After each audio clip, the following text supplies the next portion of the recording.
ब्रह्मांड के उस कालखंड की कल्पना कीजिए जब समय स्वयं असुरों के भय से थरथर कांपता था। ये वो युग था जब महर्षि कश्यप की संतानें, जिन्हें हम असुर कहते हैं, स्वर्ग के सिंहासन को अपनी जागीर समझने लगी थी। इन्हीं असुरों के वंश में एक ऐसा योद्धा जन्मा जिसका नाम इतिहास के पन्नों पर रक्त से लिखा गया, रक्तबीज। रक्तबीज केवल एक सैनिक नहीं था, वो एक विचार था, एक ऐसा विचार जिसे मिटाना नामुमकिन था। उसके भीतर की असुर अग्नि उसे दिन रात जलाती थी। वो देखता था कि कैसे उसके पूर्वज इंद्र के हाथों पराजित होते आए हैं। वो देखता था कि कैसे देवता छल से असुरों का दमन करते हैं। उसके मन में प्रतिशोध की ज्वाला भड़क रही थी। उसने निश्चय किया कि वो ऐसी शक्ति प्राप्त करेगा जो सृष्टि के किसी भी जीव, देवता या गंधर्व के पास न हो। वो अमरता नहीं चाहता था, क्योंकि वह जानता था कि विधाता अमरता का वरदान किसी को नहीं देते। वह चाहता था एक ऐसी सुरक्षा जो मृत्यु को भी दुविधा में डाल दे।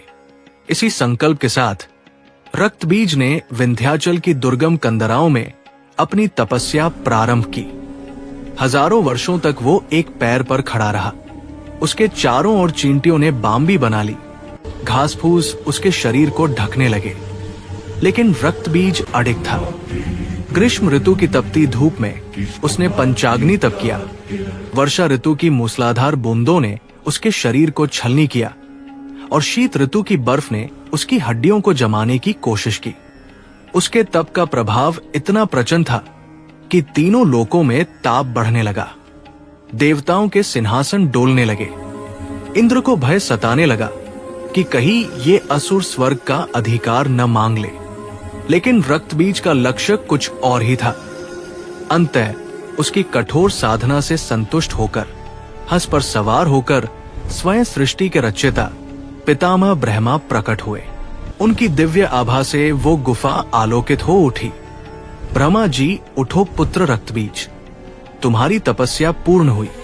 तुम्हारी भक्ति और धैर्य ने मुझे विवश कर दिया है। मांगो, क्या वरदान चाहते हो? रक्तबीज ने अपनी आंखें खोली। उसकी आंखों में जीत की चमक थी। उसने ब्रह्मा जी को प्रणाम किया और अत्यंत चतुराई से अपना पक्ष रखा। रक्तबीज का स्वर दृढ़ और अहंकारी, हे जगत पिता, यदि आप मुझ पर प्रसन्न हैं, तो मुझे ये वरदान दे कि युद्ध के मैदान में जब मेरा सामना किसी शत्रु से हो और यदि मेरे शरीर से रक्त की एक भी बूंद धरती पर गिरे, तो उस बूंद के गिरते ही ठीक मेरे जैसा ही पराक्रमी, शक्तिशाली और शस्त्रधारी असुर उत्पन्न हो जाए। जितनी बूंदे गिरे उतने ही रक्तबीज पैदा हों जो युद्ध में अजेय रहें। ब्रह्मा जी क्षण भर के लिए ठिठके। वे जानते थे कि ये वरदान प्रकृति के संतुलन को बिगाड़ सकता है। ये वरदान एक असुर को लगभग अमर बना रहा था, लेकिन तपस्या के नियमों से बंधे होने के कारण ब्रह्मा जी ने अपने कमंडल से जल छिड़का और कहा, तथास्तु। वरदान पाकर रक्तबीज की हंसी से दसों दिशाएं गूंज उठीं। उसे वो चाबी मिल गई थी जिससे वो मृत्यु के द्वार को सदा के लिए बंद कर सकता था। अब उसे न तो शस्त्रों का डर था, न ही सेना की कमी का। वो स्वयं ही एक संपूर्ण सेना बन चुका था। असुर साम्राज्य का पुनर्गठन और रक्तबीज का गठबंधन। ब्रह्मा जी के वरदान का कवच पहनकर जब रक्तबीज विंध्याचल की श्रेणियों से नीचे उतरा, तो उसकी पदचाप से ही धरती डोलने लगी थी। अब वो केवल एक असुर नहीं, बल्कि एक चलता फिरता काल बन चुका था। लेकिन उसे पता था कि विश्व विजय के लिए केवल शक्ति ही पर्याप्त नहीं, एक विशाल संगठन की भी आवश्यकता है। उसी समय पाताल और पृथ्वी के कोनों में दो भाइयों का आतंक बढ़ रहा था, शुंभ और निशुंभ। ये दोनों भाई महापराक्रमी थे और उन्होंने भी कठिन तपस्या से विलक्षण शक्तियां प्राप्त की थी। जब रक्तबीज उनके दरबार में पहुंचा, तो असुरों के इतिहास का सबसे भयानक गठबंधन तैयार हुआ। शुंभ के स्वर्ण सिंहासन के सामने खड़े होकर रक्तबीज ने अपनी भुजाएं फड़काई और गरजते हुए कहा, हे दानवराज, अब तक असुरों ने छिपकर युद्ध किया है, लेकिन अब समय आ गया है कि हम देवताओं को उनके घर में घुसकर मारें। मेरे पास वो शक्ति है कि यदि देवता मेरा एक घाव भी करेंगे तो उस घाव से मेरी हजारों सेनाएं पैदा होंगी। मैं अजय हूं। शुंभ और निशुंभ उसकी इस शक्ति को जानकर गदगद हो उठे। उन्होंने रक्तबीज को अपनी सेना का प्रधान सेनापति नियुक्त किया। ये वो क्षण था जब अधर्म की नींव पत्थर की तरह मजबूत हो गई। स्वर्ग पर महाआक्रमण और देवताओं का क्रंदन। युद्ध का शंखनाद हुआ। असुरों की विशाल सेना, जिसमें हाथी, घोड़े और भयानक राक्षस थे, स्वर्ग की ओर कूच करने लगी। बादलों के बीच बिजली कड़कने लगी, क्योंकि यह कोई साधारण युद्ध नहीं था। इंद्र ने अपनी ऐरावत हाथी पर सवार होकर देवताओं की सेना का नेतृत्व किया। जैसे ही दोनों सेनाएं टकराई, आकाश शस्त्रों की चमक से भर गया। इंद्र ने अपना वज्र चलाया और सीधे रक्तबीज की छाती पर प्रहार किया। वज्र के प्रहार से रक्तबीज लहूलुहान हो गया। देवता खुशी से झूम उठे कि शत्रु घायल हो गया है, लेकिन उनकी ये खुशी चंद पलों की थी।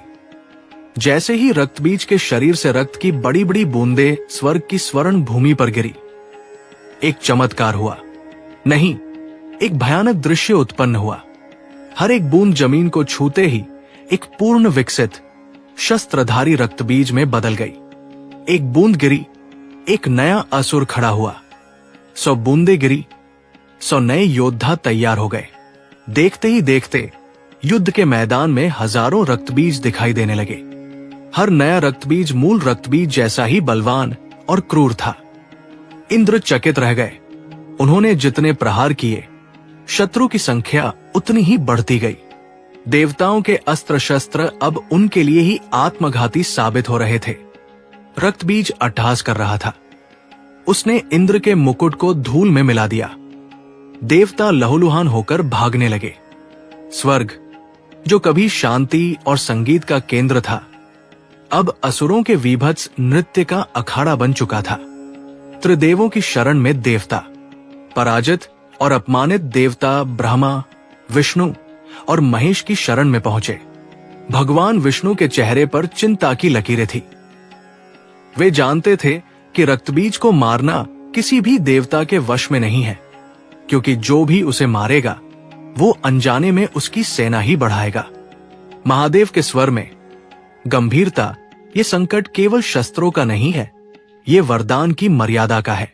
रक्तबीज का अंत केवल वह कर सकता है जो उसे मारने के साथ साथ उसके अस्तित्व को पूरी तरह आत्मसात कर ले। तभी त्रिदेवों और समस्त देवताओं के शरीर से एक दिव्य प्रकाश पुंज निकला। इस महाप्रकाश के मिलन से हिमालय के शिखर पर एक दिव्य शक्ति का उदय हुआ। मां भगवती, महाशक्ति अंबिका का प्राकट्य हुआ। देवी के 10 हाथों में देवताओं के सर्वश्रेष्ठ शस्त्र थे। सिंह पर सवार होकर जब वे रणचंडी की तरह गरजी, तो असुरों के महलों की दीवारें दरक गई। रणचंडी का शंखनाद और रक्तबीज का अहंकार। आकाश मार्ग से देवी अंबिका का सिंह गर्जना करता हुआ युद्ध भूमि की ओर बढ़ा। देवी के क्रोध से दिशाएं लाल हो चुकी थी। जब शुंभ और निशुंभ ने इस दिव्य तेज को देखा, तो उन्होंने अपनी सबसे क्रूर टुकड़ी को आगे किया। रक्तबीज, जो अब तक खुद को भगवान मान चुका था, अपनी गदा लहराते हुए देवी के सामने आकर खड़ा हो गया।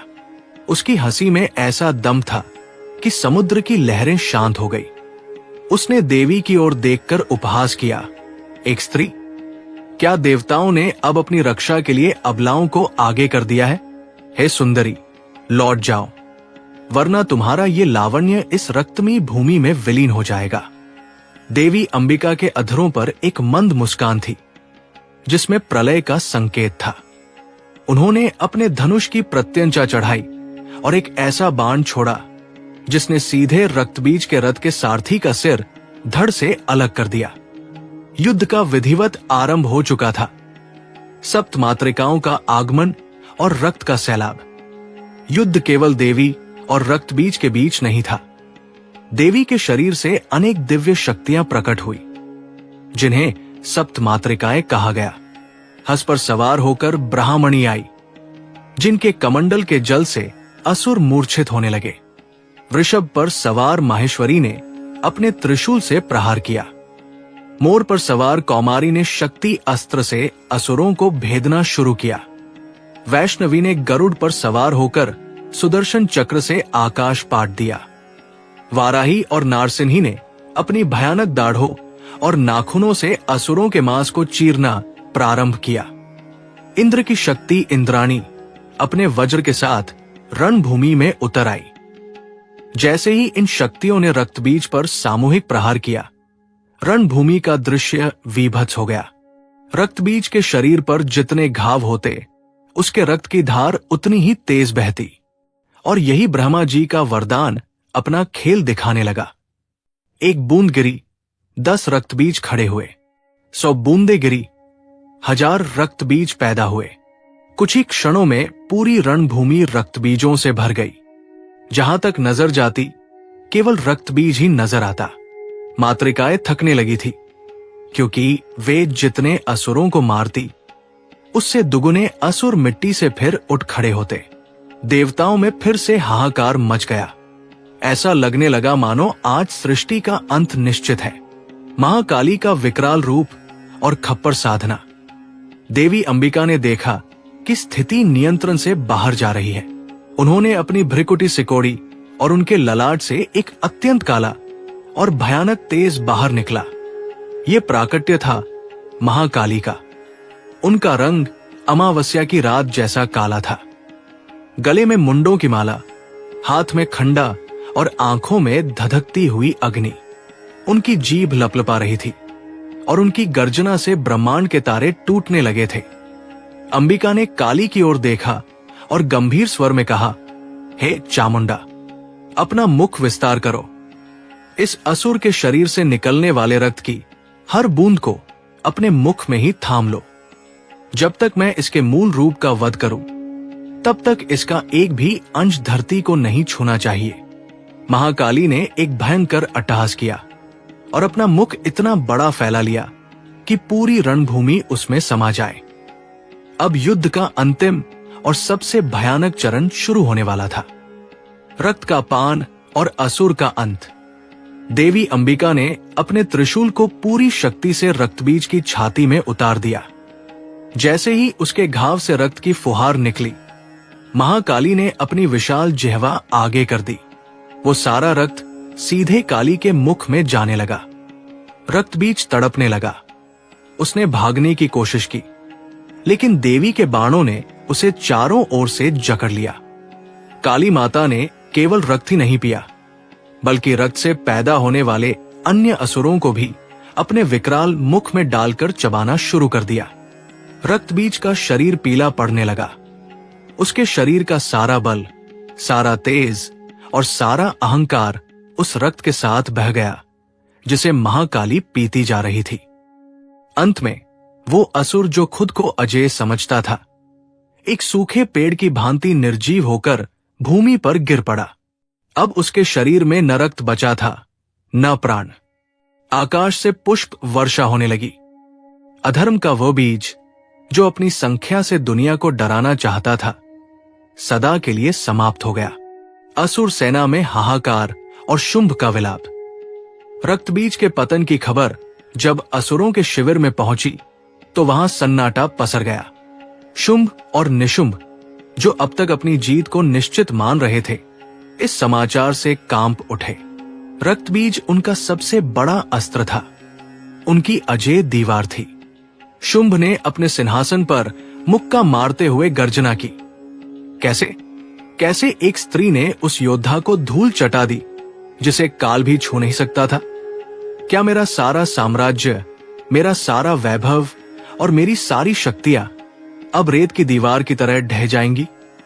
निशुंभ ने अपने भाई को सांत्वना दी, लेकिन उसकी अपनी आंखों में भय साफ झलक रहा था। असुर सेना के बचे हुए सैनिक अब पीछे हटने लगे थे। उनके मन में महाकाली का वो विकराल रूप बस गया था। उन्होंने अपनी आंखों से देखा था कि कैसे काली ने हजारों असुरों को एक ही ग्रास में निगल लिया। अब रणभूमि का नाम सुनते ही उनके पैरों के नीचे की जमीन खिसकने लगी थी। शुंभ निशुंभ का रण प्रयाण और अंतिम संकल्प। शुंभ ने तय किया कि अब छिपने का समय बीत चुका है। उसने अपनी बची कुची करोड़ों की सेना को इकट्ठा किया। शंख बजाए गए, लेकिन इस बार शंखों की ध्वनि में विजय का विश्वास नहीं, बल्कि मृत्यु की आहट थी। असुरों का अंतिम बेड़ा तैयार हुआ। रथों की घरघराहट से धरती फटने लगी। शुंभ ने अपने स्वर्ण कवच को धारण किया और अपनी तलवार म्यान से बाहर निकाली। उसने अपने सैनिकों को संबोधित किया, असुरों, आज भागने का मार्ग बंद है। या तो हम इस ब्रह्मांड पर राज करेंगे या फिर वीरती पाकर इतिहास में अमर हो जाएंगे। चलो उस देवी के रक्त से अपनी प्यास बुझाएं। दूसरी ओर देवी अंबिका और महाकाली शांत खड़ी थी। देवी के मुख पर वो अलौकिक शांति थी जो केवल पूर्ण सत्य के पास होती है। उनके चारों ओर देवताओं की टोलियां जय जयकार कर रही थी। महायुद्ध का दूसरा चरण चंड और मुंड का अंत। युद्ध फिर से भड़का। इस बार शुंभ ने अपने दो सबसे वफादार सेनापतियों चंड और मुंड को भेजा। ये दोनों असुर अत्यंत धूर्त और मायावी युद्ध में निपुण थे। उन्होंने देवी को चारों ओर से घेरने की कोशिश की। हजारों तीर आकाश में छा गए, जिससे सूर्य का प्रकाश भी ढक गया। लेकिन देवी कालरात्रि ने एक भयानक हुंकार भरी।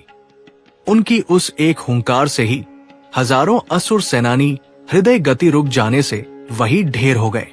चंड ने अपनी गदा से देवी के सिन्ह पर प्रहार करने की कोशिश की, लेकिन देवी काली ने उसे हवा में ही दबोच लिया।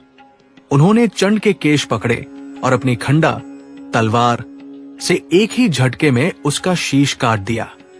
ये देख मुंड पागलों की तरह देवी की ओर झपटा, लेकिन उसका भी वही हश्र हुआ। काली माता उन दोनों के कटे हुए सिर लेकर देवी अंबिका के पास पहुंची। अंबिका ने प्रसन्न होकर कहा, हे देवी, तुमने चंड और मुंड का संहार किया है, इसलिए आज से संसार तुम्हें चामुंडा के नाम से पूजेगा। निशुंभ का पराक्रम और देवी का प्रहार। अपने सेनापतियों को गिरते देख निशुंभ अब आपे से बाहर हो गया। वो महान योद्धा था। उसने देवी पर अस्त्रों की वर्षा कर दी। उसने ऐसी माया रची कि रणभूमि में अंधेरा छा गया और हजारों नकली हाथ प्रकट होकर देवी पर वार करने लगे। देवी अंबिका ने अपनी इशिका नामक शक्ति का प्रयोग किया, जिससे वो मायावी अंधेरा छंट गया। निशुंभ ने अपनी ढाल और तलवार से देवी के सिन्ह को घायल करने का प्रयास किया, लेकिन देवी ने अपने त्रिशूल से उसकी ढाल के टुकड़े टुकड़े कर दिए। निशुंभ की छाती पर देवी के प्रहारों के निशान गहरे होते जा रहे थे।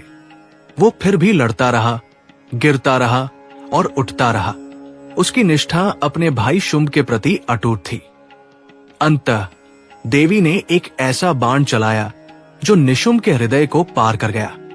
एक महायोद्धा का अंत हुआ और शुंभ अब अकेला रह गया। शुंभ का एकाकी अहंकार और देवी की चुनौती। निशुंभ के धराशायी होते ही असुर सेना में हाहाकार मच गया। शुंभ ने अपने भाई को धूल में मिलते देखा तो उसकी आंखों से आंसू नहीं, बल्कि क्रोध की अग्नि की बूंदें टपकने लगी। वो अब अकेला था, लेकिन उसका अहंकार अभी भी हिमालय से ऊंचा था। वो अपने विशाल रथ पर सवार होकर देवी अंबिका के समक्ष आया और बड़े उपहास के साथ गर्जना की, हे दुर्गे, तुम अपनी शक्ति पर इतना गर्व क्यों करती हो? तुम तो दूसरों की शक्तियों के बल पर लड़ रही हो। ये मातृकाएं, ये महाकाली, ये सब तुम्हारी ही विभूतियां हैं। यदि साहस है तो अकेले मुझसे युद्ध करके दिखाओ। शुंभ की बात सुनकर देवी मंद मंद मुस्कुराई। उन्होंने ब्रह्मांड को यह संदेश देने का निश्चय किया कि समस्त शक्तियां अंततः एक ही केंद्र से निकलती हैं। देवी ने कहा, मूर्ख असुर, इस संसार में मेरे सिवा दूसरा कौन है? देख, ये समस्त विभूतियां मुझ में ही विलीन हो रही हैं। देखते ही देखते ब्राह्मणी, वैष्णवी, माहेश्वरी और स्वयं महाकाली देवी अंबिका के दिव्य शरीर में समा गई। अब रणभूमि में केवल देवी और शुंभ आमने सामने थे। देवी ने अपनी धनुष की प्रत्यंचा को झंकार दिया, जिसकी ध्वनि से पाताल लोक तक कांप उठा। अंतिम महासंग्राम, शुंभ का अंत। शुंभ और देवी के बीच का ये युद्ध किसी प्रलय से कम नहीं था। शुंभ ने हजारों बाणों की वर्षा की, जिन्हें देवी ने अपने एक ही कटाक्ष से भस्म कर दिया। जब उसके शस्त्र विफल होने लगे तो शुंभ ने अपनी माया से आकाश में हजारों रूप धारण कर लिए। हर ओर से शुंभ ही शुंभ नजर आने लगे। देवी ने अपने ज्ञान चक्षु खोले और उस मायावी जाल को छिन्न भिन्न कर दिया। उन्होंने अपने त्रिशूल को हाथ में लिया। वो त्रिशूल नहीं, बल्कि काल का साक्षात स्वरूप था।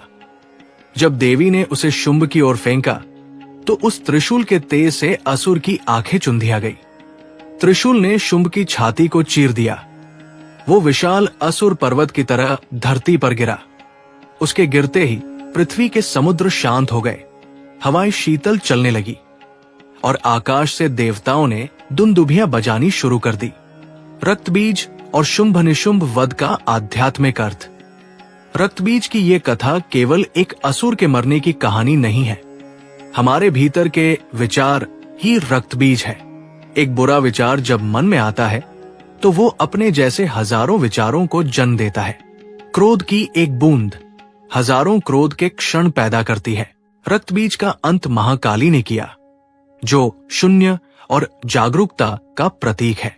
जब हम अपने भीतर उठने वाले विचारों को जागरूकता के प्याले में पी जाते हैं और उन्हें मन की भूमि पर गिरने नहीं देते, तभी हम अपने भीतर के रक्तबीज को समाप्त कर सकते हैं। शुंभ और निशुंभ अहंकार और ममता के प्रतीक थे।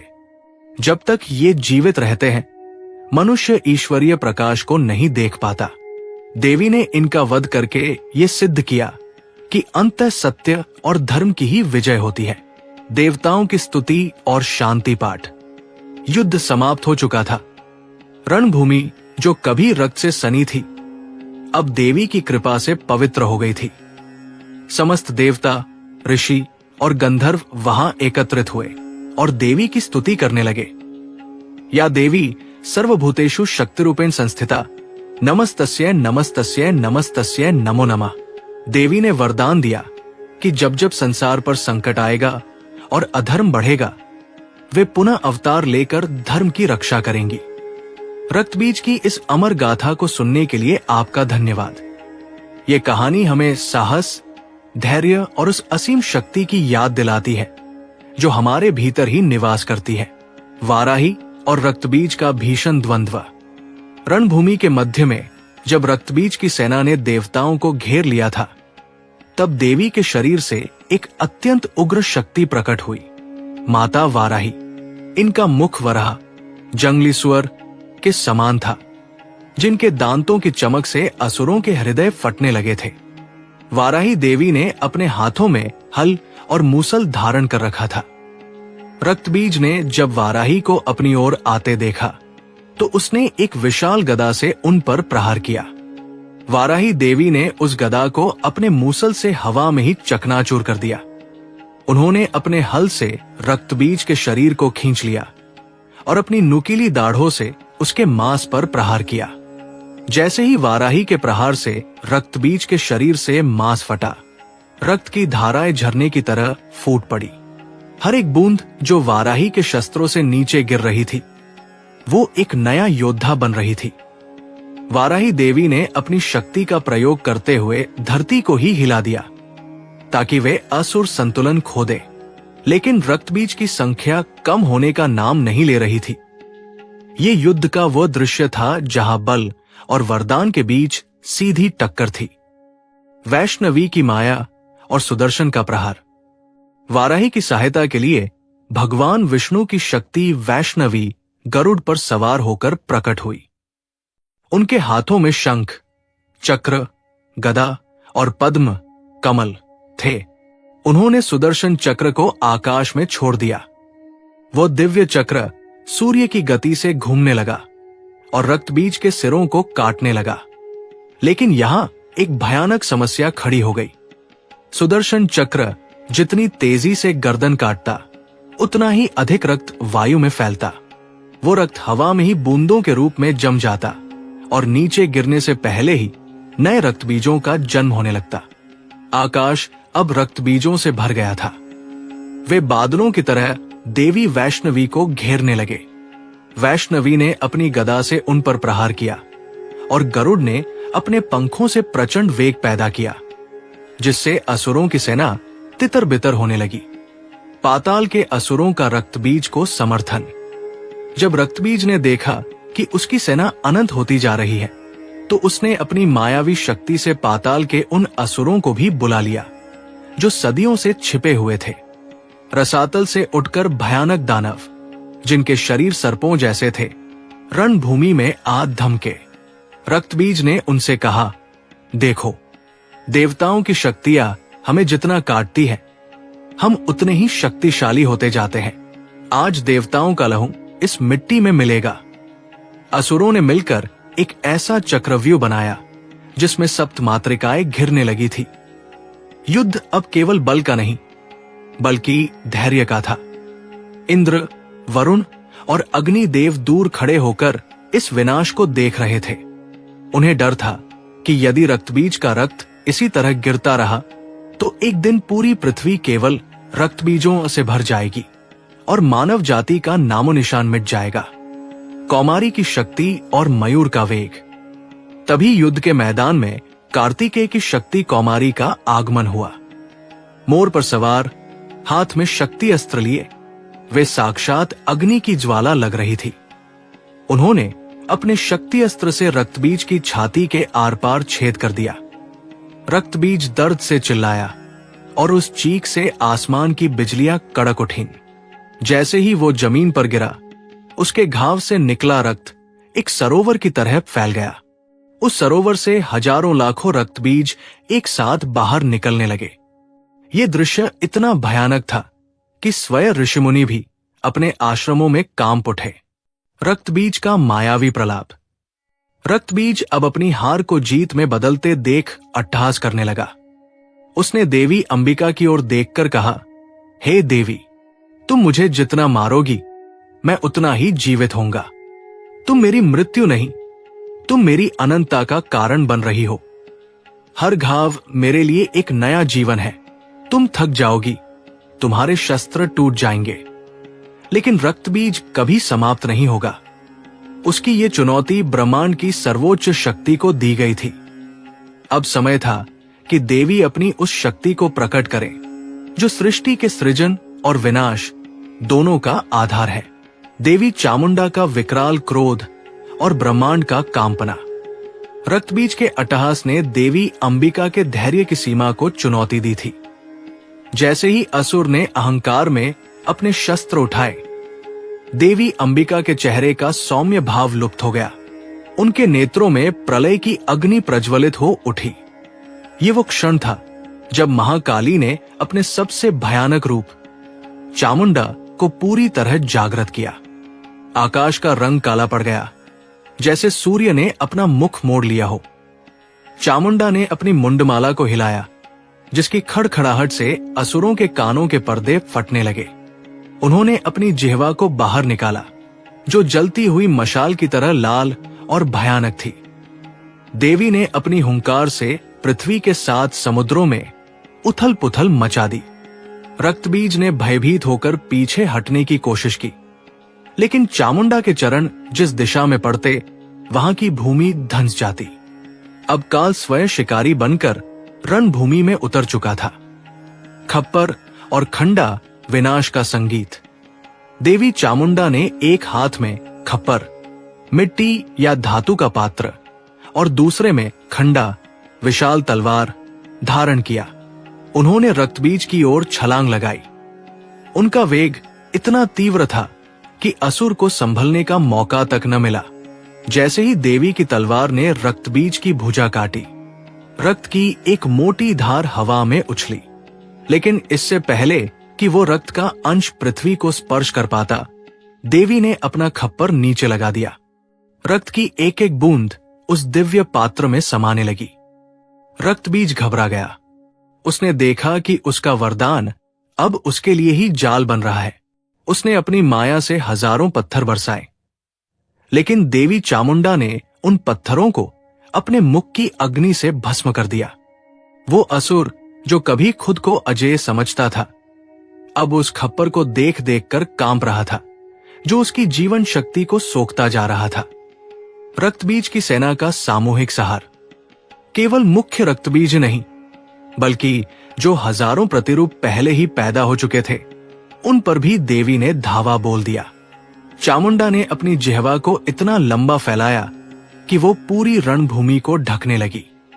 जो भी असुर उस जिह्वा की चपेट में आता, वो सीधे देवी के उदर, पेट में विलीन हो जाता। मातृकाओं ने भी अपना प्रहार तेज कर दिया। ब्राह्मणी ने अपने ब्रह्मदंड से उन असुरों की शक्ति छीन ली जो रक्त से पैदा हुए थे। वैष्णवी के चक्र ने उन सभी के मस्तक एक साथ काट दिए और देवी काली ने उन सभी मस्तकों के रक्त को पृथ्वी पर गिरने से पहले ही हवा में पी लिया। युद्ध का मैदान अब एक विशाल हवन कुंड जैसा लग रहा था, जिसमें असुरों की आहुति दी जा रही थी।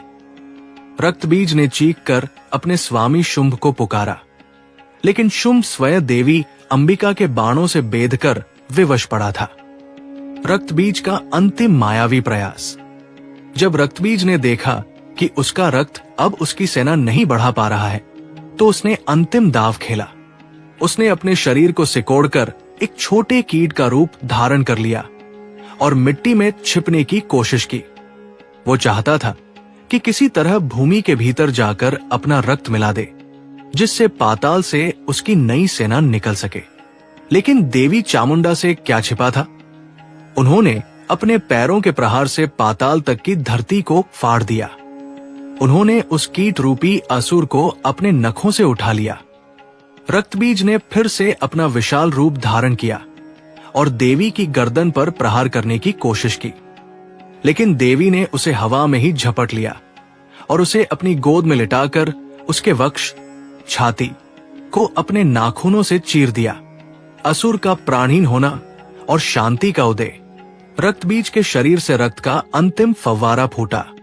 महाकाली ने उस पात्र को अपने होठों से लगा लिया और सारा रक्त पी गई। अब उस असुर के शरीर में केवल हाड़मांस का ढांचा बचा था। उसकी जादुई शक्ति, उसका वरदान और उसका अस्तित्व, सब कुछ देवी की जठराग्नि में समा चुका था। रक्तबीज का विशाल शरीर एक सूखे पहाड़ की तरह भूमि पर गिरा। उसके गिरते ही देवताओं ने शंख बजाए। आकाश से ऐसी दिव्य ध्वनि निकली जिसने युद्ध की उस भयानक गंध को मिटाकर चारों ओर चंदन की खुशबू फैला दी। अधर्म के उस बीज का नाश हो चुका था जो बुराई की फसल उगाना चाहता था। विजय उत्सव और ब्रह्मांड का शुद्धिकरण। रक्तबीज का विशाल शरीर जैसे ही निर्जीव होकर गिरा, समूचे ब्रह्मांड में एक ऐसी गूंज उठी जो विजय और शांति का संगम थी। जो रक्त की बूंदें पहले आतंक का पर्याय थी, अब वे देवी काली के उदर में शांत हो चुकी थी। रणभूमि जो कुछ ही समय पहले असुरों के अट्टहास और हथियारों के शोर से कांप रही थी, वहां अब एक अलौकिक सन्नाटा छा गया। देवराज इंद्र ने अपने ऐरावत हाथी से उतरकर देवी के चरणों में मस्तक झुकाया। उनके पीछे वरुण, वायु, अग्नि और कुबेर जैसे समस्त दिक्पाल हाथ जोड़कर खड़े हो गए। गंधर्वों ने आकाश से वीणा और दुंदुभियों की मधुर तान छेड़ी। ये उत्सव केवल एक असुर की मृत्यु का नहीं था, बल्कि उस भय की समाप्ति का था जिसने देवताओं की नींद छीन ली थी। देवी का सौम्य रूप में प्रत्यावर्तन। महाकाली का वो विकराल रूप जिससे काल भी भयभीत था, अब धीरे धीरे शांत होने लगा। उनके नेत्रों की ज्वाला अब करुणा के आंसुओं में बदलने लगी। देवी अंबिका ने काली की ओर देखा और उनके मस्तक पर हाथ रखा। जैसे ही देवी का स्पर्श हुआ, काली का वो भयानक स्वरूप फिर से देवी अंबिका के दिव्य तेज में विलीन होने लगा। सप्त मातृकाएं, ब्राह्मणी, वैष्णवी, माहेश्वरी अपनी अपनी शक्तियों को समेटकर देवी के इर्द गिर्द खड़ी हो गई। देवताओं ने पुष्पों की वर्षा की। मंदाकिनी नदी का पवित्र जल आकाश से बरसने लगा, जिसने रणभूमि की धूल और रक्त को धोकर उसे फिर से पवित्र कर दिया। असुरों के अवशेष और धरती का संस्कार। रक्तबीज का वध तो हो गया था, लेकिन उसके अवशेष अभी भी वहां पड़े थे। देवी वाराही ने अपने हल से उस भूमि को जोतना शुरू किया जहां असुर का रक्त गिरा था, ताकि उस मिट्टी के भीतर छिपे किसी भी नकारात्मक अंश का पूरी तरह विनाश हो सके। ऋषियों ने मंत्रोच्चार शुरू किया। उन्होंने अघोर मंत्रों का जाप किया ताकि रक्तबीज की आत्मा को मोक्ष मिले और वो पुनः किसी ऐसे तामसिक रूप में जन्म न ले सके। अग्निदेव ने अपनी लपटों से असुरों के शस्त्रों को पिघलाकर भस्म कर दिया। ये देखना अद्भुत था कि कैसे विनाश की भूमि अब सृजन की तैयारी कर रही थी। शुंभ निशुंभ का अंतिम पश्चाताप और असुर लोक का अंत। महल के झरोखों से शुंभ ने देखा कि उसका सबसे बड़ा योद्धा अब मिट्टी में मिल चुका है। उसके मन में पहली बार ये विचार आया कि शायद अहंकार ही वो अंधकार है जो अंततः विनाश की ओर ले जाता है। उसने अपने छोटे भाई निशुंभ के शव को देखा और उसकी आंखों से पश्चाताप की बूंदें गिरी। लेकिन असुर स्वभाव इतनी जल्दी नहीं बदलता। उसने अपनी अंतिम शक्ति बटोरी। उसने सोचा कि यदि उसे मरना ही है तो वो देवी के हाथों मरकर मोक्ष प्राप्त करेगा। उसने अपनी तलवार उठाई और अकेले ही देवी की ओर दौड़ पड़ा। ये युद्ध अब जीत के लिए नहीं, बल्कि मुक्ति के लिए था। शक्ति की महिमा और भक्तों को वरदान। देवी ने अपनी भुजाएं उठाईं और आशीर्वाद की मुद्रा में आ गई। उन्होंने समस्त चराचर जगत को ये संदेश दिया कि जब जब अधर्म की अति होगी वे किसी न किसी रूप में अवतार लेंगी। उन्होंने भक्तों को आश्वासन दिया कि रक्तबीज जैसा शत्रु केवल बाहर नहीं बल्कि मनुष्य के भीतर भी होता है। अहंकार, काम, क्रोध और लोभ, ये ही हमारे भीतर के रक्तबीज है। यदि हम भक्ति के खप्पर में इन्हें समाहित कर लें तो जीवन में कभी अंधकार नहीं होगा।